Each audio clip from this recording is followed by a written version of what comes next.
Hello, welcome to my lab report 3 from Physics 2. And what we did is went into the electrical current and the potential difference of a simple series circuit, and we compared the theoretical conditions with the real measured values. So the materials that we used was the battery pack, a 47 ohm resistor, a 100 ohm resistor, connecting wires, an ammeter that could be in series, a one capacitance capacitor, and one light bulb that was 47 ohms. In which case, we did use a capacitor and a light bulb to observe the way that capacitance works. So the only equation and model that we need is current, which is I, and we also just have voltage and resistance to worry about when we did our whole entire thing. So the assumption is that there's no human error or device calculations. Everything is in a constant steady state condition. The materials could be inconsistent, but we'll treat them as ideal. There's no energy diminishing due to heat or etc. All of Kirchhoff's laws apply perfectly, and then there's linear behavior.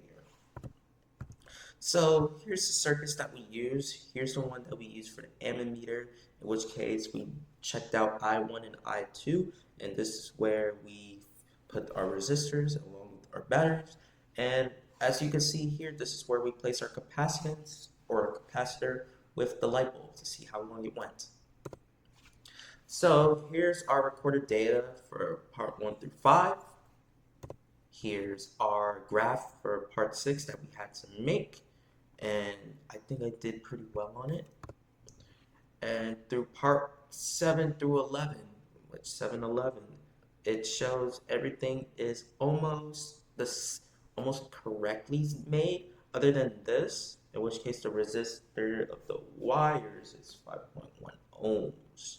So it could be higher or lower depending on the case. So might have to look at that. For circuit 2, we only had 5 parts, in which case we only looked at the observations of what a 10 ohm bulb or a 20 ohm bulb does, but you only need one bulb to actually figure out the observation of capacitance. So for our experiment, we kind of just went through the deep practical understanding of how electrical circuits work. There was no what if or why as to we had to answer.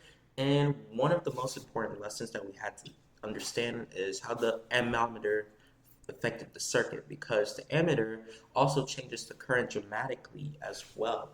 In which case, it can be a real keyword concept that simplifies how moments may just work with actual equipment. We were using a school ammeter, but it could have been a little bit better if we used a more high quality one.